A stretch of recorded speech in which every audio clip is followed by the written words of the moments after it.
Uh, Well, it's good to know.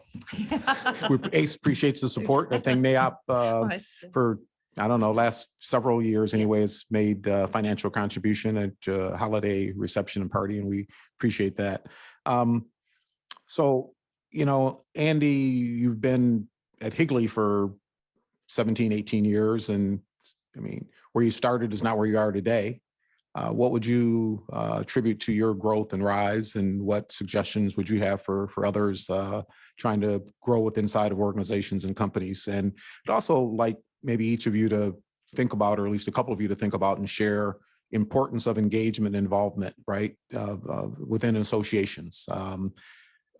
You know, CA as an association, you know, we don't exist without members, and we can't exist without active membership and participation. And I know each of you have been actively involved in a number of associations, but beyond leadership, right, you need a supporting cast, and we need others to step into the gap and not rely upon, you know, a few to advance the work that, you know, we really need many to do. So love to have, Andy, your personal perspective about your growth inside of Higley and within the industry, and, you know, thoughts about encouraging others to become engaged, be it in future executives or other organizations.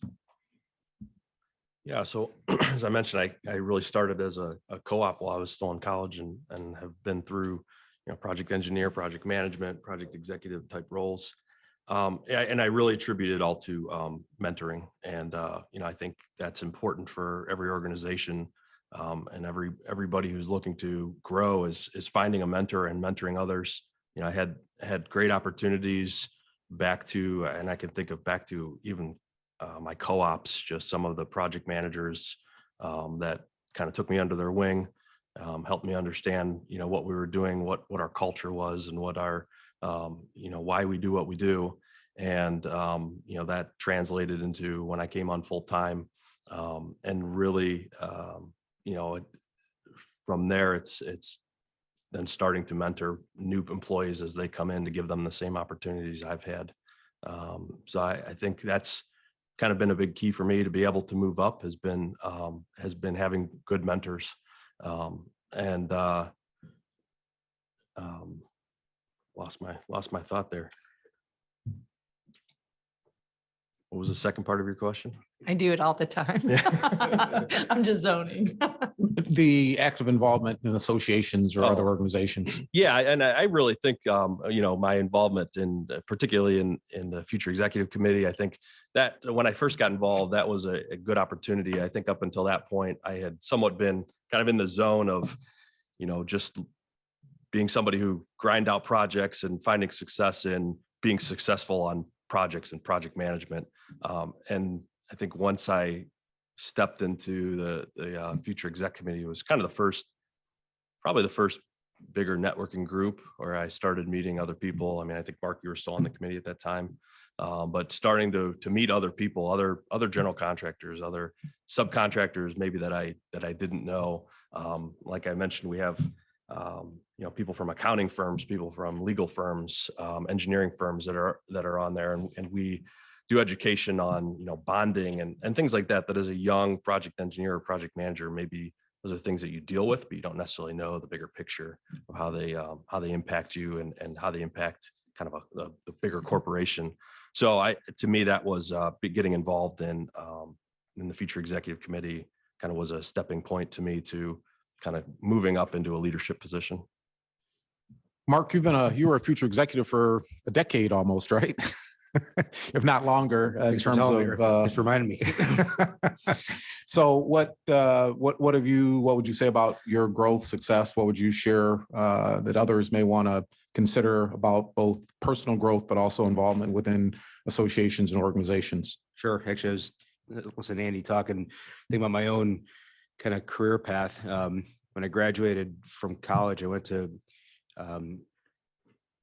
Chicago and worked on high rises for power construction. I was a project engineer, made myself up worked as a concrete superintendent, and got to work in a culture that they were a third generation company that had great success. So I was able to learn from others and kind of see how things were able to advance. But I think the biggest thing was it also gave me an opportunity to bring ideas back and validate that I was good at what I did, and not because I was in a family business. So when I came back to Cleveland and we're able to kind of instill some of those different thoughts and ideas, it helped kind of validate that we're headed in the right direction here. We have we have a different path. We're able to grow and use different ideas from others, and I think that was really helpful to kind of step into some more leadership, because we're able to instill different metrics, different programs to help us grow, and it worked out as far as our growth of our company. But I think to the different associations, I've been involved in a lot of associations as I sit here and think about the ones in front of me. I think one of the biggest things about being involved in different associations is you get different perspectives from every one of them. When I was chair of NAIOP, we were talking about owners' issues that was important to them. Well, how, for me to understand how, as a contractor, I can help and assist, I have to understand where they're coming from. So getting that perspective was helpful. Being chair of future execs, I was with my peers, and we're learning together of stuff that we didn't necessarily know, and we weren't in an environment where you weren't afraid to ask a question because you're all thinking the same thing. So you built confidence and you grew together. ACE mentoring, I was able to get an opportunity to see what kids were seeing and hearing about our industry. So it helped me be a better leader and advocating for what we need to do as an industry to get them exposure. I kind of go on and but for different associations, but I think the different perspectives is what helps make you a more valuable leader, helps give you different insights, and really push what you're doing and driving and advocating for more impactful. So I encourage everybody to not just get involved in one, but try and figure out a way to get involved in many, because that network that you create, whether it be through your own industry or through the surrounding industries that touch it, or even a completely different one. I'm very fortunate to be part of Leadership Cleveland this year, and I am in a group of 50 classmates from all different walks of life, from nonprofit to corporate to whatever. So I think growing your network and growing your exposure and listening helps you become kind of a more impactful leader in the industry. Mr. Davis, you've talked about the importance of mentoring and education, right? And certainly as it relates to you personally and, other smaller businesses and contractors. What do you share further about, the ability for one to want to invest in themselves or invest in their company from a growth and education development standpoint? Well, if it's the right program, I'm all for it. I believe well, Glenn put me on the spot. Never would I do that. He's pretty good at that. Yes. Well, see, I'm always caught in that. I believe that we as a community have a long way to go, right, in regards to lifting each other up. I am, huge on, I believe in,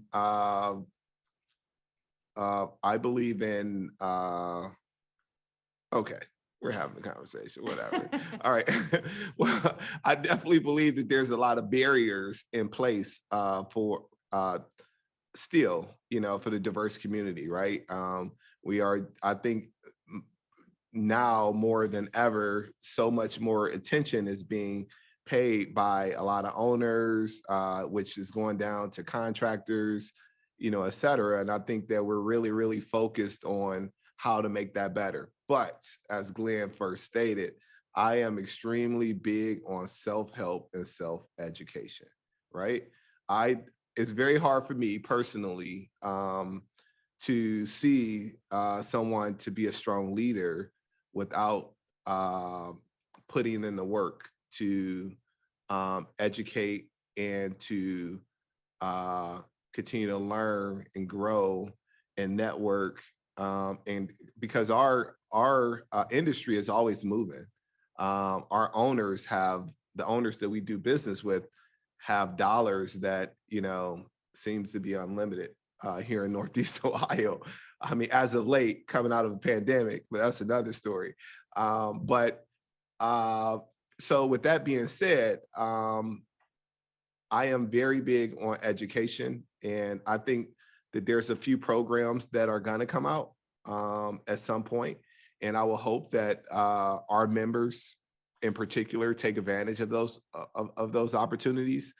And I hope that a lot of our CEA members, are willing to do some true mentorship programs, right? And I had to throw the word true in there, right? Because I think a true mentorship, somebody, as Andy and Mark both said, they both had somebody in their life, whether it was your dad, your grandfather, who really spoke life into you. And Andy, I mean, with your personality and your water polo background, I just quit. I quit.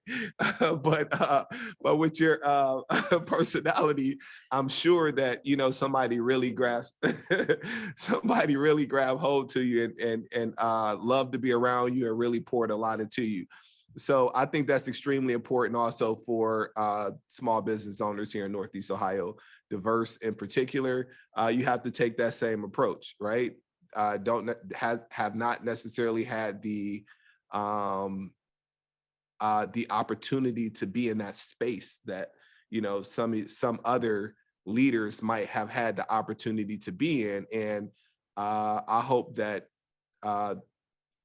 CAA members or any member take advantage of that and really value your time, right? And I think that's something that has been lost in previous programs, educational programs in particular.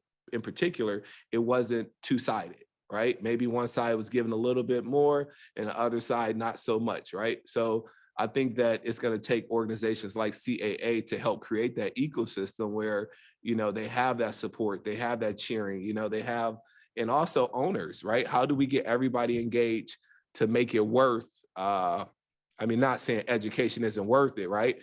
But at the end of the day, that small business owner still have to pay his bills, have to pay his bills, have to eat and all those other things, feed the kids. I got 4 kids in college, not me in particular, but whatever. So Shakuri, it sounds like a lot of your education focus is more towards a small business owner, right? What about the individual staff person? What do you say about them trying to grow their own talent in their own profession and be able to contribute to a company? Where does that fit in terms of your belief in the ecosystem? I think that's huge, right?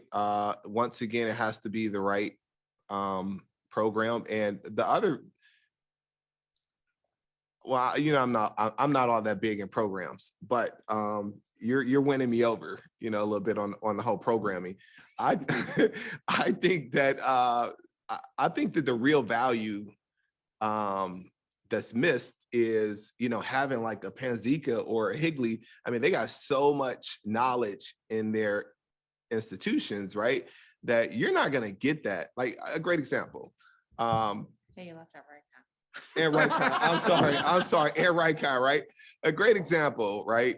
Me in particular, I like to talk about, maybe I have a bad nephew, right? Now, even though I am the awesome uncle that everybody respect, you're not going to cuss around uncle. You're not going to do all those other variables, right? So when my nephew comes over my house, he's a good kid, right? But when he go back home, 5-6 days out of the week, that's not enough, right? So sometimes that's why I talk about that ecosystem, right? So even our individual staff members, if they're not getting that, if they're not around, like, oh man, I think I tell him sometimes I envy him, being that, because I'm a construction guy, right? And he got that opportunity to be with his dad, his uncle, et cetera, and really get, and Mark is sharp, right? Everybody else up here is sharp too, but Mark is one of my faves in the construction industry, right? And you can tell that everything that was poured into him, right, he was receptive to. And that's what's missing. And so it's very hard to talk about come to this program and then, oh, you did a program, you should be okay now. No, this industry is hard, right? And it's really going to take a collaborative effort and not just go to this program to get to the next level. You asked. Oh, I did. And I think Mark and, Andy and even Aaron talked about culture of a company, right? So where's the culture of the company play into pouring into an individual? And it's the equal side of the individual, I think, giving back, right, to the company and kind of giving back to the industry. So not that you need to respond to that, not that you need to respond to that question. Can I though? Sure. Okay. So the culture of the company is very hard. It's, so when you talk about a culture, so it's like, I like the terminology rehabilitation, right? How can you rehabilitate something that's never been habilitated, right? How can you create a culture when you've never had the experience to learn how that culture is? So you're creating a culture when you're a small business owner, you're creating a culture of trial and error, right? And about time you get into a good place, you done probably damaged, a few people here and there, so it's very hard, to when you're talking about a small business owner. So I hope I helped. Good conversation, Mr. Davis.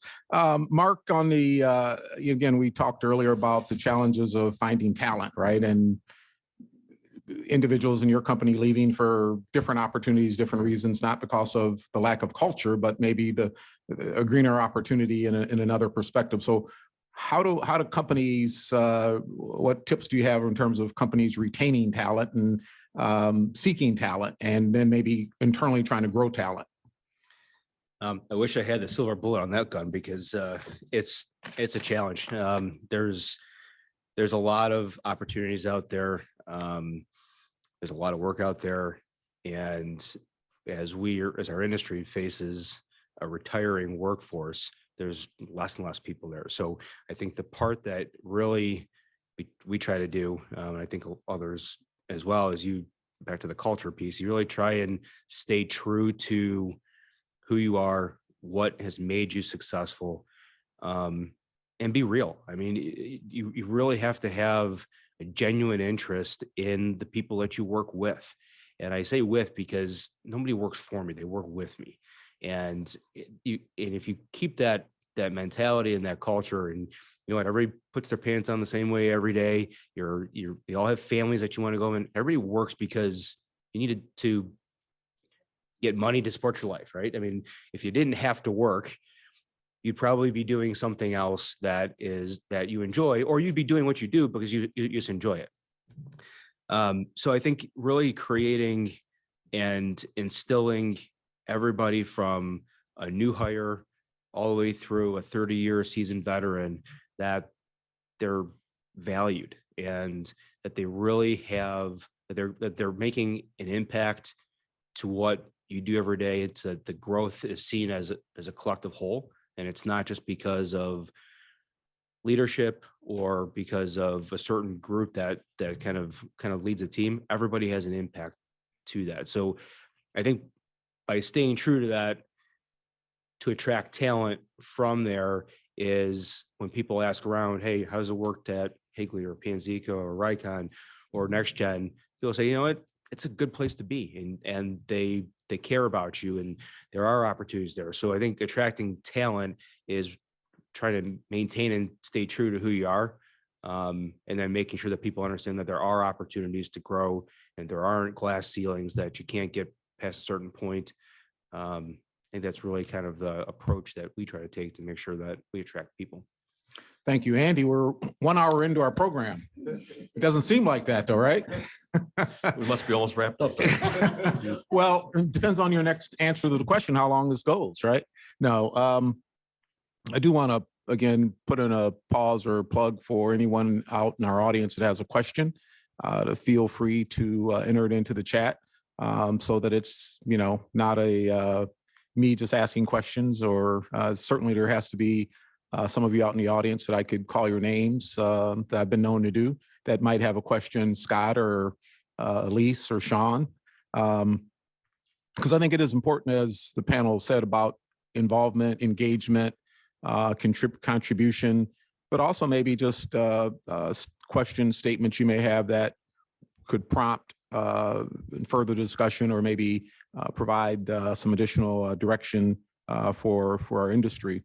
I want to talk about challenges and changes within our industry or within our society, right? Even our economy. So, pandemic created challenges and yet some other opportunities, certainly supply chain, escalating material cost, trucker strike, all are issues that impact our industry and our personal lives. And yet, I guess I'd want to ask the question, starting with Aaron, and No, I did, but I've navigated away. He'd take too long to answer that question. What thoughts do you have about things that NAIOP or ULI or CEA? How can we best mitigate, or what any ideas about strategies, solutions that you can think of that we ought to be looking at? I mean, certainly workforce, as we talked about, is another huge challenge, right? From having people enter our field to sustaining and growing to identifying where that talent comes from. So just it's a very broad, open question, really about challenges, I think, within our industry, and thoughts you may have about efforts that associations, organizations, or individuals can contribute to aiding and improving in some of these challenges. I mean, I think most of the organizations, we also have a charitable, like a charity, charities committee. I mean, that helps as far as sustainability. I mean, the developing leaders, which the younger people as they come up. We talk a lot, speak a lot with our representatives, and I mean, advocate for if there's anything that we can help solve and bring attention to for Northeast Ohio, we do. If there is an impediment towards some development, like basically if you take like the whole renaissance of downtown Cleveland that had to do with the historic tax credits, it wouldn't have happened. I think I'm rambling. I would just say, I'm going to reiterate with Mark, you were a past president of NAIOP. As far as the organization, the diverse people, I mean, there's people, we have brokers, title. I mean, you learn a lot. And I mean, I think it's sustain your membership by just adding value to the programs and the benefits of being part of that organization. Yeah, I mean, I would say from the NAIOP perspective, having a whole suite of constituents that kind of, feed off each other. I mean, so you have a developer, and you have architects, and you've got brokers, and you've got title companies, and so on and so forth. All the entire real estate committee. It is, and it will right, and I think bankers, and they all kind of learn from each other and connect with each other. So I think the involvement and the connectivity that you have within each other, and I think most importantly, relationships that you build. Now you can take a bigger group with a bigger voice and go down to the state or even to DC and have a voice with your representatives that say, here, this is how a 179D tax credit affects our industry. So we need to advocate for this. This is how historic tax credits on the state helps build economic development within an industry. Job creation. I mean, so I think having the breadth, that voice of a lot of different industries that it affects is where you have the most amount of impact. And that's not just NAIOP, that's construction industry, that's every industry. I mean, that's where that collective voice, one larger voice rings louder to those that need to hear. From a small business viewpoint, now I think the industry is even more challenging, right? Because now with delays in material, it's just escalating prices. Yeah, I mean, it's just a added deterrent, to the business and to the industry as a whole. I mean, Glenn, maybe 6 months ago, you might have mentioned to me, hey, you want to take this legal series? Well, now I wish I'd have took the legal series, right?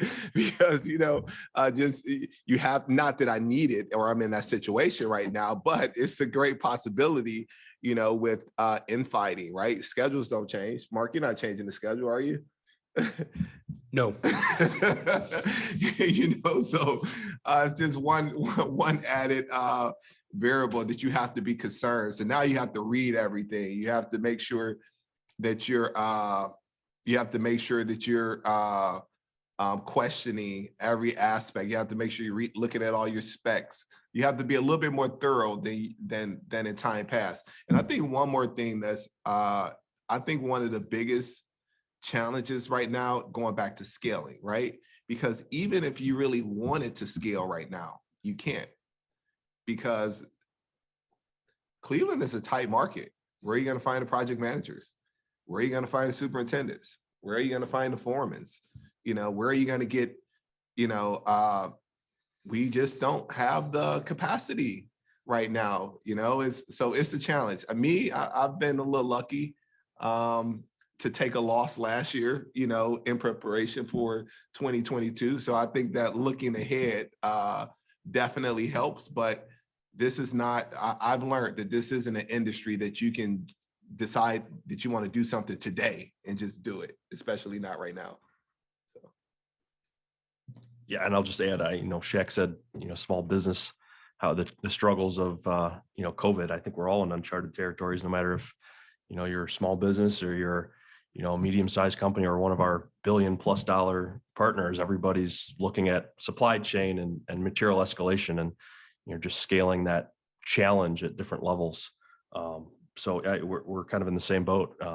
We're trying to mitigate that risk on all of our projects and understand, the legal side. You could have taken a legal series 6 months ago, and that's completely changed, Right. today, and it continues to change as this unfolds. But dealing with the supply chain, it's everything, even down to safety with OSHA regulations and then lawsuits against OSHA regulations for vaccinations and all that. So we're dealing with it every day, and it's constantly moving, and we have to just learn how to adapt to it.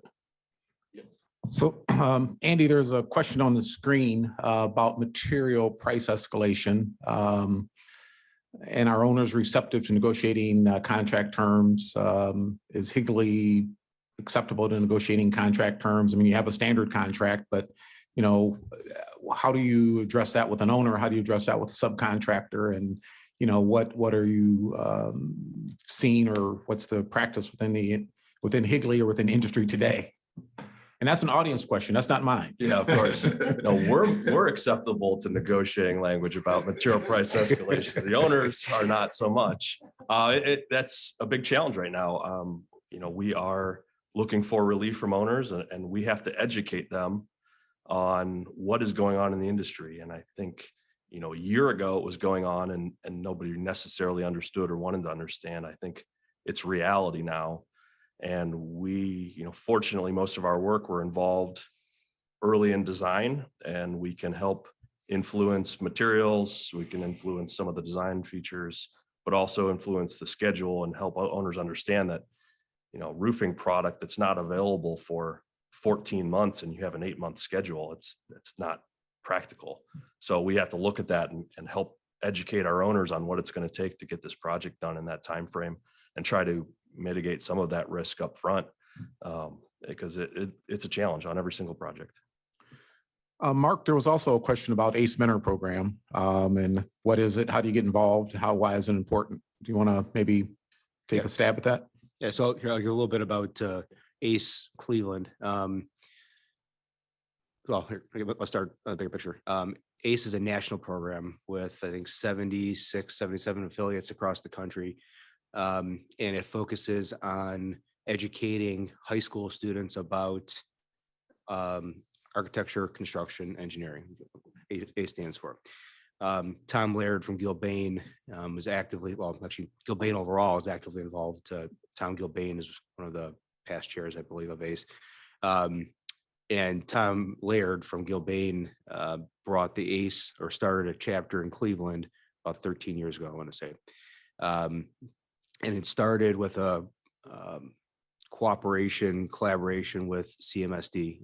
Eric Gordon, who's now CEO of CMSD, was the chief academic officer, if I'm not mistaken, at the time, and thought that this was a great program to have exposure to their students.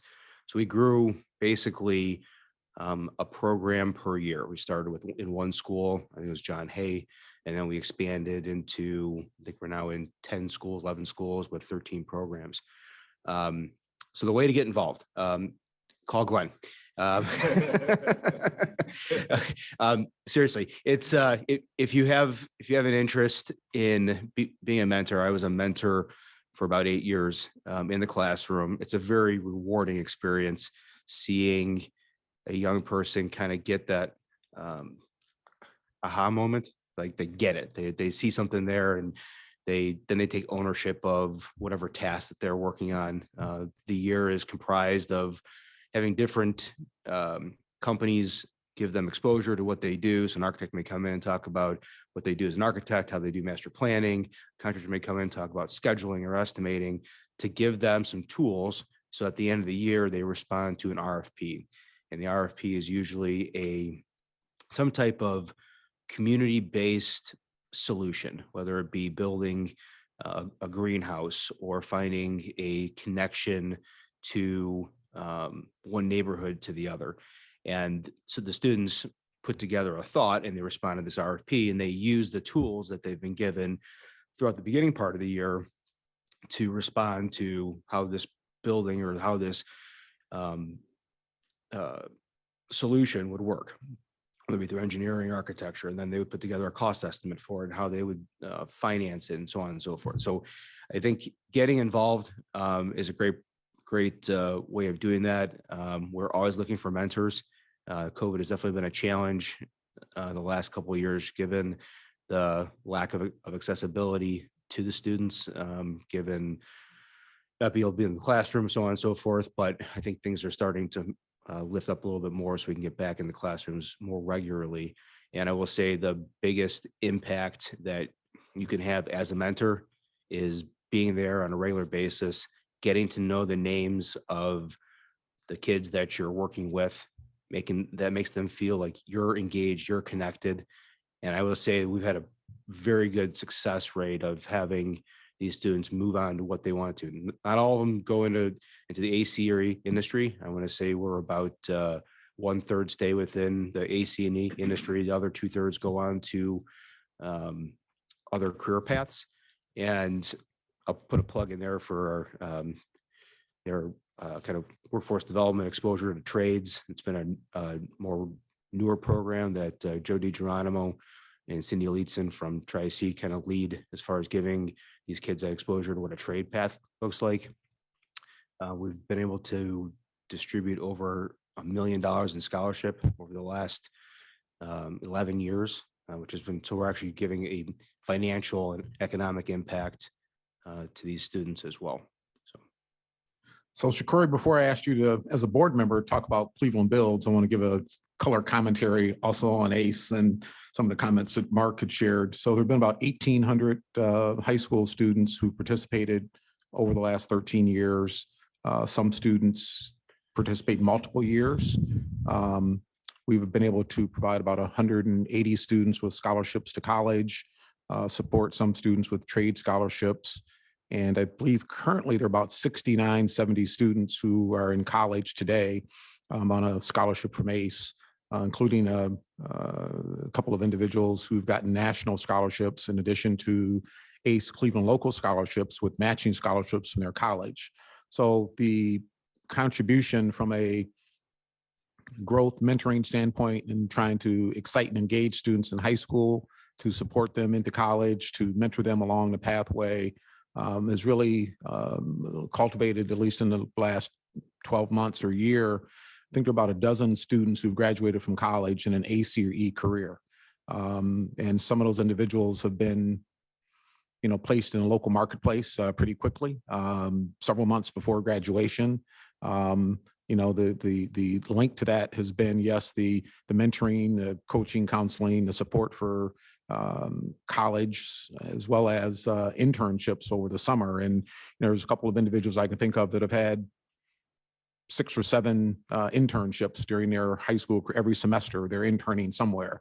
And again, I tell you that it's a competitive market, as we talked about from a workforce standpoint. So there's a individual who is in college, presented at didn't even present, he was there kind of giving remarks as an alumni at a program, and heard the person in charge of construction at University Hospitals came up to him at the end of the program and says, "Hey, how would you like to intern for UH and Sodexo?" And 2 years later, takes a job for $73,000, right, in our industry, out of John Hay 4 years ago. So, it's a great success story. We have about 12 of those in the past year that have gone in either architecture, construction, and engineering fields. And so the outcome and the impact, I think, is what I really wanted to kind of stress. And it really starts with seeding that effort from volunteers, because ACE is all volunteer driven, with the exception of Courtney, who also volunteers time, I guess, voluntold time anyway, to support the ACE program. It really is something that, I think as an industry in Cleveland, we should be very happy and proud about. And I think our latest effort here in Greater Cleveland at CEA has been a big supporter of ACE, but also a contributor of getting Cleveland Builds off the ground, which is a trade workforce program headed by Keith Lassinger, and just hired a industry liaison, a former cement mason, 20 plus years, kind of as a industry trade relationship coordinator. And I think we're expecting great opportunities to help backfill, to market the trades as a career path, to provide connectivity, training, and placement to individuals. And so, Mr. Davis, you've been a board member, I think, for the last year plus, and talk a little bit about Cleveland Builds and how you feel it fits into the ecosystem. I think you just explained it, Glenn. But first and foremost, I want to know who did Glenn pay to ask that question about ACE? But Nick, thank you. But real quick, I think Glenn summed it up pretty much about Cleveland Builds. I've been a board member now for about a year. We're very excited about our future plans at ACE. Currently, this is our we've had our second pre-apprentice program is active right now. Is where we actually take 20 individuals from the greater Cleveland area with a great focus in their inner city. And we kind of help streamline into the union building trades. We've been pretty successful thus far with partnering with some larger institutions. One in particular is Sherwin-Williams project, where a lot of the apprentices going into that onto that project will probably come from the Cleveland Builds program. I think we're even getting kind of creative to try to write that into the PLA, which I think is a great step for the union.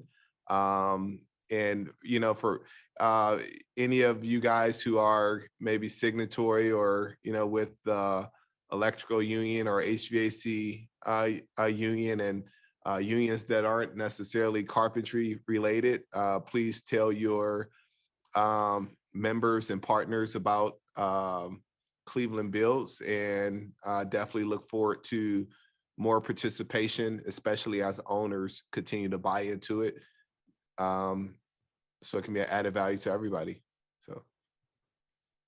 So Andy, we're almost out of time. Wow, can you imagine that? 9:54. So I just want to kind of close with any final comments, thoughts, and from you as our panelists, and also just acknowledge appreciation for your time this morning, your insights. So again, we're going to kind of close out with where we started, which is with Aaron. to any, and you don't feel obligated that you have to talk, Shakuri, but if there are final comments that you want to make, you can. Well, thank you for inviting me to be on the panel today. And what I will do is if anybody is interested in NAOP, you can reach out to me directly. We can go to the website, but we can get you involved in committees, and it's a very worthwhile organization, and it's impacted me personally, not only like friends too. I mean, made great connections, and it's been very valuable. I would like to make one observation though. I think I joined in 2008, and this is because I think it's cool because one of the previous questions was the difference between 210 to 220.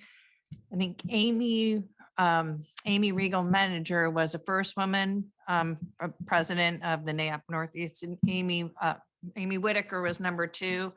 I was the past president last year. This year, Amber Karayath is, and next year, Aaron Blaskovic will be. So that's a little of a change, which hopefully that will continue. So that's it. No, nothing against the men presidents. They were all great. It's just, you're on. Yeah, no, I guess I just thank you, Glenn, for having me up here, and been great, and especially with this group, great group of people, and similar to that, I'll plug CEA Future Exec. If anybody out there is interested from CEA members of getting involved, you can reach out to me. You can reach out to anybody at CEA. But it's been for me a great organization, and would love to have more involvement. So CEA, Future Executives actually meets generally the last Wednesday of the month, odd month. So January, March. Next meeting will be March, whatever that is. Last Wednesday in March, whatever that is. And then again, potentially last Wednesday in May, as long as Memorial Day doesn't interrupt. Then July, September, and November.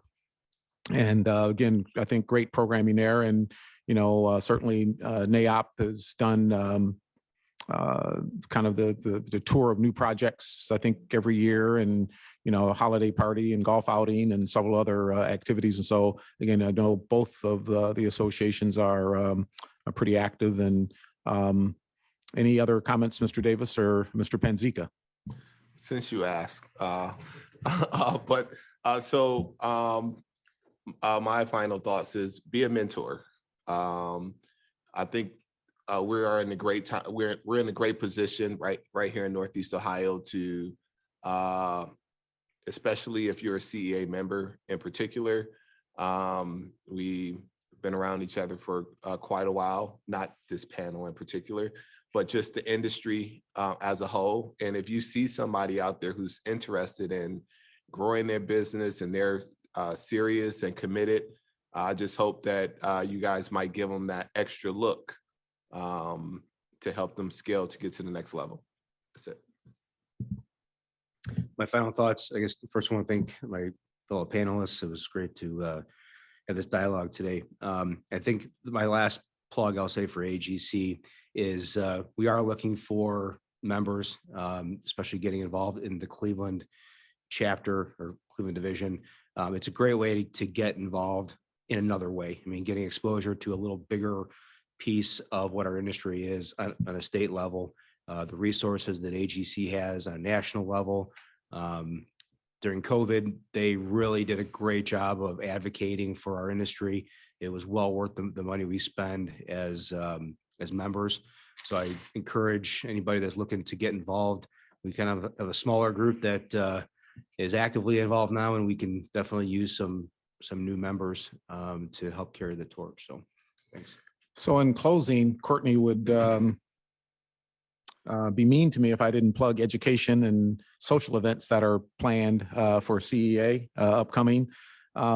Certainly there's both building innovation modeling courses, programs, or AGC courses that are upcoming. There's a safety risk and quality control program, leading project performance, project scheduling, project management, in addition to a whole host of safety programs and courses, as well as Dale Carnegie, selling, immersion, high impact presentations that are all scheduled here. So In a normal year, CA probably hosts 120, 125 different courses and programs, Mr. Davis, that many take advantage of and many don't.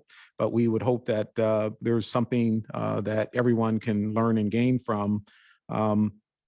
Two other aspects are really, and I think Andy and Aaron both talked about networking and its importance. And so, as well as giving back and contribution. So May 5th, the Cleveland Builds Workforce Program is having a clay shoot down in Medina. It's a pretty fun day. I think there's usually 2 sessions, kind of a morning and an afternoon. And again, camaraderie, networking, great opportunity. And all this information that we're sharing from future executives to CAA to AGC and education events can all be found, including ACE, on CEACISP.org's website. Courtney also every week, twice a week, sometimes 3, produces newsletters and educational opportunities that go out educating our industry on topics, on events, as well as classes. So you can go to the CA website and opt in for the newsletter.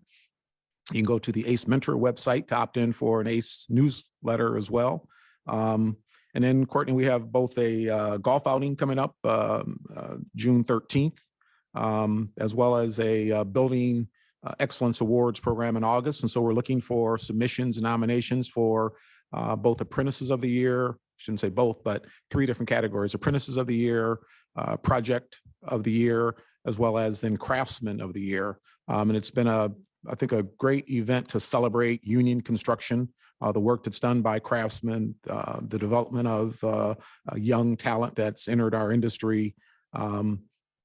Last year's, just a reminder of an apprentice who was in his 2nd year who won Apprentice of the Year. We had a chance to talk to Mr. Merigliata from Forest City, who's like a, 60-year card-carrying member of the Ironworkers with a 2-year member of the Ironworkers, right? And that exchange and dialogue was pretty special, but also seeing and celebrating projects that have been built by all of your companies in our industry is a pretty special day. So please submit nominations and come out and celebrate with individuals. This October, Courtney, we're celebrating CEA's 100th clam bake. And we'd hope that, again, that you'd come out and celebrate that opportunity with us. And I'd close by talking about Envision Equity, which is in the center of the screen. It's really women in construction activities that will happen not just the week of March 6th to 12th, but really throughout the month. March 9th, there's a time management life balance session followed by a panel here at CEA. And it's a panel of women leaders from our industry that will be here at noon.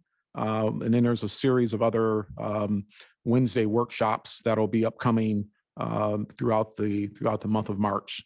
So again, really appreciate everybody's involvement, attendance here, participation, and we thank you and look forward to a great 2022 for everyone. You're welcome.